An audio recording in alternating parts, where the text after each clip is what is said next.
Hello dear students and welcome back to English with professor Tabassum. आज की हमारी video है on the topic how I became a public speaker abridged. ये एक prose lesson है जो कि degree first year second semester से लिया गया है। हम इस पूरे लेसन को जो कि एक ऐसे है उसे हिंदी में समझेंगे। So how I became a public speaker, इसे GB शॉ ने लिखा है। उनका पूरा नाम था George Bernard Shaw. George Bernard Shaw 20th century के सबसे ज़्यादा थॉट प्रोवोकिंग राइटर्स में से थे। यानी कि वो एक ऐसे राइटर थे जिनकी राइटिंग से लोग प्रभावित होते थे, लोगों का रिएक्शन आता था। एंड वो ना सिर्फ एक राइटर थे बल्कि ड्रामेटिस्ट, नॉवलिस्ट, डिबेटर, ओरेटर, ये सब कुछ थे। एंड ये जो how I became a public speaker abridged है, ये उनका ही लिखा गया एक ऑटोबायोग्राफिकल ऐसे है। ऑटोबायोग्राफिकल यानी कि वो अपना पर्सनल लाइफ एक्सपीरियंस शेयर करते हैं कि किस तरह वो एक पब्लिक स्पीकर बन गए, और उनकी जर्नी काफ़ी ज़्यादा ह्यूमरस रही, यानी कि फ़नी रही। So let us understand the lesson paragraph wise, the whole summary. George Bernard Shaw, 1856 to 1950, was one of the most famous Irish dramatists and orators of the 20th century. He was a renowned critic and novelist. He was well known for his plays which dealt with social voices which affect human lives. He was awarded the Nobel Prize for Literature in the year 1925. He was one of the co-founders of the London School of Economics. He also tried to reform the English alphabet.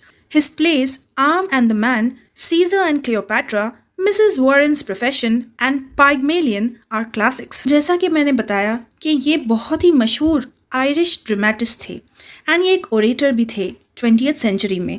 अब एक orator क्या होता है?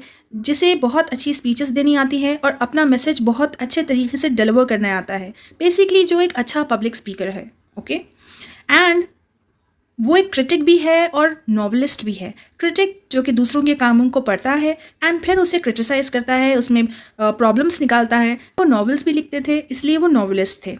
वो मशहूर है अपने place के लिए जिसमें वो इंसानों की ज़िंदगी के बारे में दर्शाते थे, बेस्ड ऑन सोशल वॉइसेस। उन्हें नोबेल पुरस्कार भी मिल चुका है लिटरेचर में 1925 में, एंड वो एक फाउंडर भी है लंदन स्कूल ऑफ इकोनॉमिक्स के। उन्होंने कोशिश की कि वो चेंज कर सके, रिफॉर्म कर सके इंग्लिश अल्फ़ाबेट को। ओके, एंड वो मशहूर है अपने plays arms and the man के लिए, सीजर एंड क्लियोपैट्रा के लिए, मिसेस वॉरेंस प्रोफेशन के लिए और पिगमैलियन के लिए। ये सब उनकी क्लासिक प्लेज है जिसे लोग बहुत ज़्यादा पसंद करते हैं। George Bernard Shaw was a very bad public speaker and he seriously wanted to make his career in public speaking, but he knew nothing about the nuances of the public speaking and oration at the very beginning of his career. His hard work and sheer perseverance shaped him to be a famous public speaker, orator, and debater. He learned public speaking from his own experiences.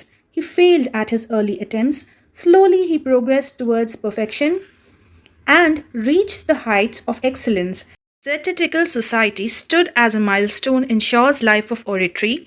Once he and Lecky went to Zetetic Society, there was a debate going on. तो George Bernard Shaw जो थे वो बहुत ही बुरे public speaker थे and वो सच में अपने करियर पर वर्क करना चाहते थे और एक अच्छे पब्लिक स्पीकर बनना चाहते थे, लेकिन उन्हें कुछ भी नहीं पता था न्यूएंसेस ऑफ पब्लिक स्पीकिंग के बारे में। न्यूएंसेस ऑफ पब्लिक स्पीकिंग का मतलब होता है कि जब आप पब्लिक में स्पीक करते हो तो आपका टोन क्या होना चाहिए, आपके पास किस तरह की इंटोनेशन होनी चाहिए। इंटोनेशन यानी कि कब आवाज़ को ऊंचा रखना है और कब छोटा रखना है आवाज़ को, एंड बॉडी लैंग्वेज क्या होनी चाहिए और किस टॉपिक पर आपको इम्पोर्टेंस दिखानी है पब्लिक को और कैसा अपनी ऑडियंस को एंगेज रखना है। इस सब के बारे में जॉर्ज बर्नार्ड शॉ कुछ भी नहीं जानते थे एंड उन्हें ओरेशन के बारे में भी कुछ नहीं पता था, यानी कि किस तरह इम्पॉर्टेंट है कि आप एक पॉलिश्ड और अच्छी लैंग्वेज का यूज़ करें और इंटेलेक्चुअली और इमोशनली पब्लिक को एंगेज रखें। लेकिन उन्होंने अपने हार्डवर्क से और शेयर परसिवरेंस से अपने करियर को शेप दिया और एक अच्छे पब्लिक स्पीकर बन गए। अब शेयर परसिवरेंस का मतलब है कि in spite of facing so many difficulties उन्होंने कंटिन्यूस एफर्ट्स डाले और अपने आप को साबित करके दिखाया। वो ना सिर्फ एक पब्लिक स्पीकर बने बल्कि एक ओरेटर भी बने एंड डिबेटर भी, यानी कि वो लॉजिकली इश्यूज पर आर्ग्यूमेंट कर सकते थे, डिबेट कर सकते थे। उन्होंने पब्लिक स्पीकिंग, पब्लिक में बात करना अपने खुद के तजुर्बों से, अपने खुद के एक्सपीरियंस से सीखा। उनकी शुरुआती कोशिशें जो थी उसमें वो नाकामयाब होते थे लेकिन वो कंटिन्यूसली एफर्ट्स डालते रहे परफेक्शन को रीच करने के लिए इस तरह वो एक ऊंचे मुकाम पर पहुंच गए। The Zetetical society stood as a milestone in Shaw's life. अब ये जेटेटिकल सोसाइटी क्या होती है? ये एक ऐसी सोसाइटी होती है जो कि बेसिकली नॉलेज पर फोकस करती है, इंक्वायरी पे, इन्वेस्टिगेशन पर फोकस करती है वो ऐसे क्वेश्चंस पर फोकस करती है, ऐसे सीरियस टॉपिक्स पर फोकस करती है और क्रिटिकल थिंकिंग को बढ़ाती है, यानी कि किसी को भी क्रिटिकली सोचने पर मजबूर करती है इंपॉर्टेंट टॉपिक्स पर। ये एक ऐसी सोसाइटी होती है। तो जब इन्होंने ये सोसाइटी को ज्वाइन किया तब ये उनकी लाइफ में एक माइलस्टोन बन गया, यानी कि एक अचीवमेंट बन गया। तो एक बार क्या होता है, जॉर्ज बर्नार्ड शॉ अपने दोस्त लेकी के साथ जाते हैं जेटेटिकल सोसाइटी और वहाँ पर एक डिबेट चल रही होती है। He stood up and talked foolishly something with the speaker. He could not hold his tongue and felt ashamed. He decided to join the society to become a speaker or fail in the attempt and attended every meeting. In the beginning, his speeches were not encouraged by the members of the society, but gradually they started to hear his speeches. At the third meeting, Shaw was asked to take the chair and he felt as if he were the Speaker of the House of Commons. He perfected his oration techniques progressively by hard work. तो जब George Bernard Shaw अपने दोस्त lucky के साथ जाते हैं जेटेटिकल society में तो वहाँ पर एक डिबेट चल रही होती है। वो अचानक से उठ जाते हैं एंड बेवकूफ़ों की तरह स्पीकर से बात करने लगते हैं। वो अपनी ज़बान को रोक नहीं पाते और फिर बाद में शर्मिंदा होते हैं। फिर वो डिसाइड करते हैं कि क्यों ना मैं इस सोसाइटी को ज्वाइन कर लूँ और मैं यहाँ पर एक स्पीकर बन जाऊँ। लेकिन उनके कई सारे फेल्ड अटैम्प्ट्स होते हैं। फिर वो हर रोज़ एक मीटिंग अटेंड करते थे सोसाइटी के अंदर और शुरुआती दिनों में तो किसी ने भी इनकी स्पीचेस को इनकरेज नहीं किया। कोई भी मेंबर इनकी स्पीचेस को सुनना उतना पसंद नहीं कर रहा था। तीसरी मीटिंग हुई तो जॉर्ज बर्नार्ड शॉ से कहा गया कि आप कुर्सी लीजिए और स्पीक करिए। तब उन्हें ऐसा महसूस हुआ कि वो एक speaker of house of common से हैं, यानी कि आम लोगों की तरह वो बात कर रहे हैं। फिर उन्होंने अपनी स्पीचेस को अच्छे अच्छे टेक्निक्स यूज़ कर परफेक्ट किया, अपनी स्पीच के ऊपर काम किया और बहुत ज़्यादा मेहनत की, जिसकी वजह से उन्हें लाइफ में progress milli. Shaw secured freedom of speech and visited all sorts of meetings held in London. He joined and delivered speeches in all the debates, followed by lectures. He spoke in streets, parks, societies, clubs, associations, demonstrations, anywhere and everywhere possible. Shaw joined many literary associations and debating societies and took part in the debates. His excessive nervousness soon wore off, gradually decreased and disappeared. तो George Bernard Shaw ने अपना जो freedom of speech है, यानी कि उन्हें हक है कि वो बात कर सकें, स्पीच दे सकें, उसे सेव कर लिया था एंड वो हर जगह जाते थे। लंदन में मीटिंग्स होते थे एंड वो वहाँ जाते थे एंड उन्होंने कई जगह पर ज्वाइन किया और स्पीचेस को डिलीवर किया और ना सिर्फ स्पीचेस बल्कि वो डिबेट्स में भी पार्टिसिपेट करते थे और लेक्चर्स को भी फॉलो करते थे। ना सिर्फ ये बल्कि वो स्ट्रीट्स पर, सड़क पर डिबेट देते थे एंड पार्क्स में जाते थे, सोसाइटीज़ में, क्लब्स में, एसोसिएशंस में, डेमोन्स्ट्रेशंस में, हर जगह जहाँ जहाँ पॉसिबल है वो वहाँ पहुँच जाते थे और स्पीच देते थे। और उन्होंने कई सारे लिटरेरी एसोसिएशंस को ज्वाइन किया। लिटरेरी एसोसिएशंस यानी कि बेसिकली जो लिटरेचर से रिलेटेड एसोसिएशंस होते हैं वो वहाँ ज्वाइन हुए। फिर उन्होंने डिबेटिंग सोसाइटीज़ को ज्वाइन किया, यानी कि ऐसी सोसाइटीज़ जो कि इंपॉर्टेंट इश्यूज़ पर डिबेट करें। वो बहुत सारी डिबेट्स में हिस्सा भी लेते थे और बहुत ही जल्द उनकी जो नर्वसनेस थी पब्लिक स्पीकिंग की, जो एक नर्वसनेस होती है ना, वो चले गई। इट वोर ऑफ। वोर ऑफ का मतलब है it disappeared, it decreased.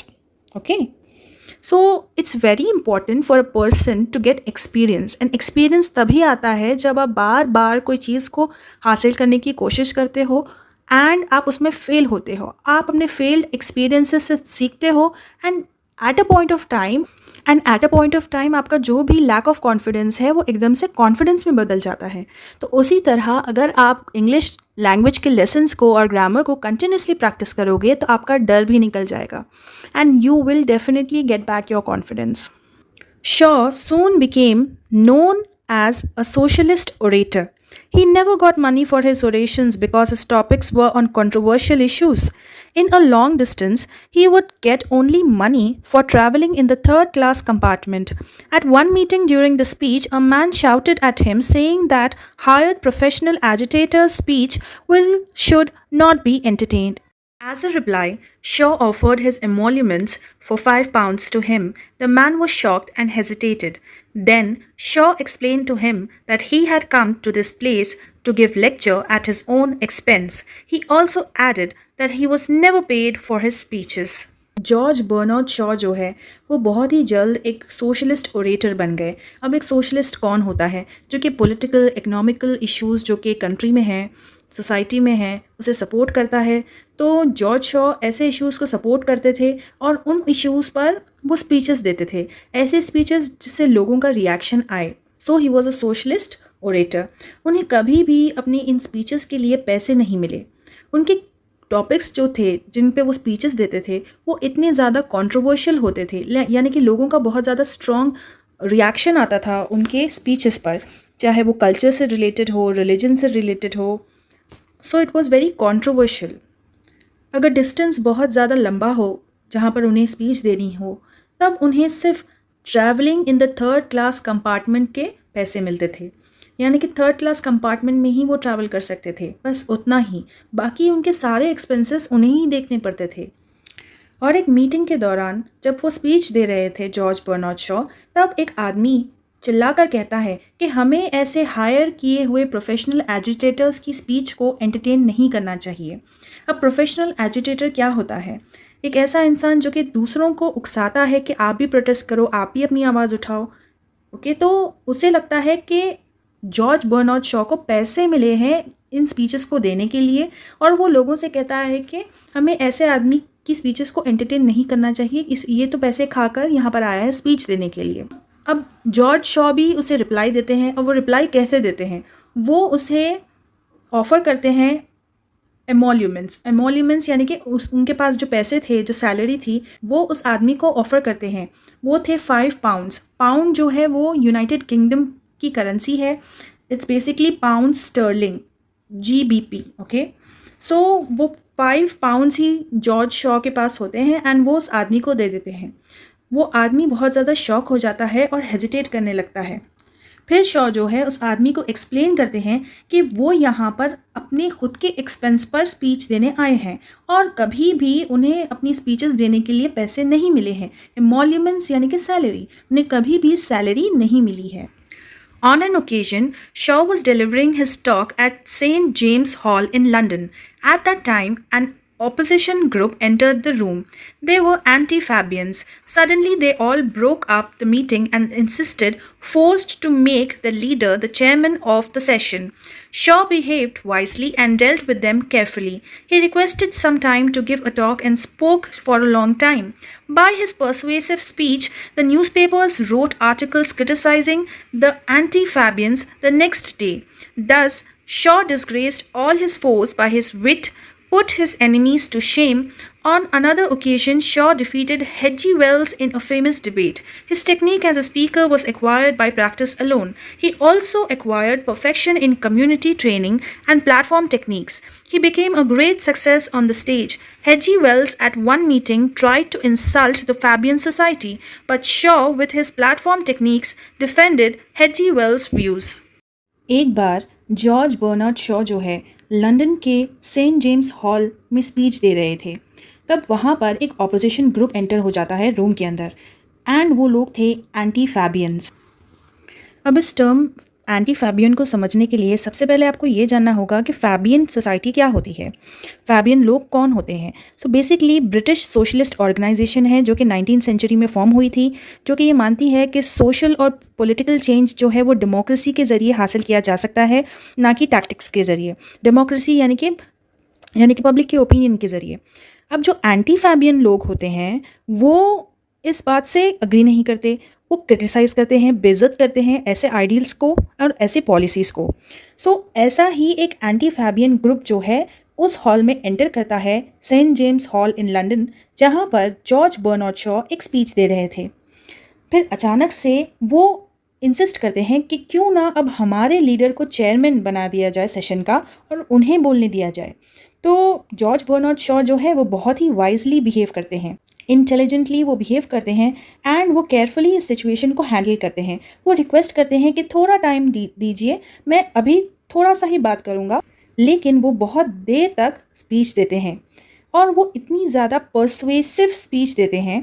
Persuasive यानी कि कन्विंसिंग स्पीच, जो कि सामने वाले को कन्विंस कर दे, इन्फ्लुएंस कर दे, वो ऐसी स्पीच देते हैं।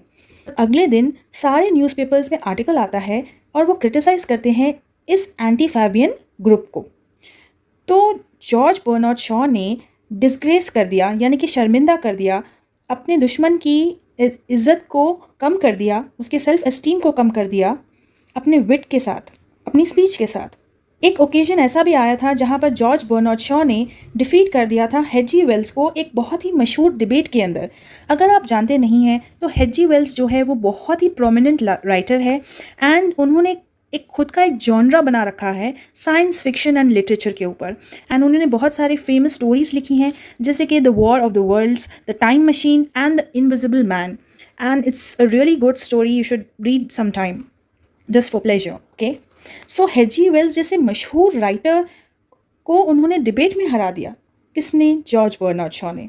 एंड उन्होंने अपनी टेक्निक जो है वो टाइम के साथ प्रैक्टिस कर कर कर डेवलप की है। उन्होंने कम्युनिटी ट्रेनिंग की हेल्प ली और कई सारे प्लेटफॉर्म टेक्निक्स का यूज़ किया है और वो स्टेज के ऊपर एक बहुत बड़ी सक्सेस बन चुके हैं George Bernard Shaw.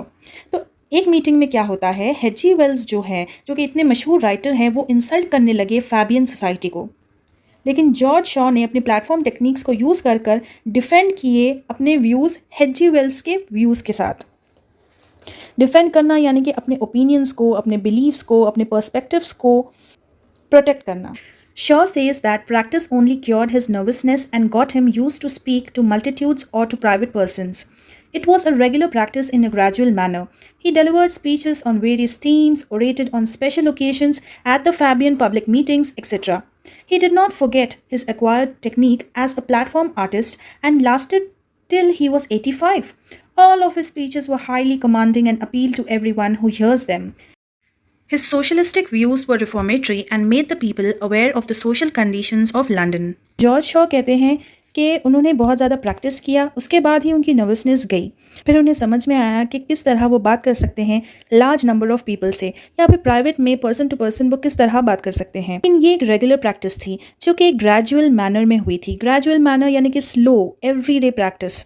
Okay, over time उन्होंने अपने एक्सपीरियंस के ज़रिए अपने आप को प्रोग्रेस किया। उन्होंने कई सारे टॉपिक्स पर स्पीचेस दी, कई सारे थीम्स पर और स्पेशल ओकेजन्स पर, यहाँ तक कि फैबियन पब्लिक मीटिंग्स में भी वो जाकर स्पीच देते थे। उन्होंने अपनी टेक्निक जो कि एज अ प्लेटफॉर्म आर्टिस्ट उन्होंने सीखी थी और वो 85 ईयर्स तक ऐसे ही स्पीचेस देते रहे। उनकी सारी स्पीचेस बहुत ज़्यादा कमांडिंग होती थी एंड पब्लिक उनकी स्पीचेस को सुनने के लिए आती थी। और उनके जो सोशलिस्टिक ख्यालात थे, यानी कि जो थॉट्स थे, वो सोसाइटी में एक मेजर चेंज ला सकते थे एंड लोगों को अवेयर कराते थे कि क्या है लंदन में रहने के सोशल कंडीशंस।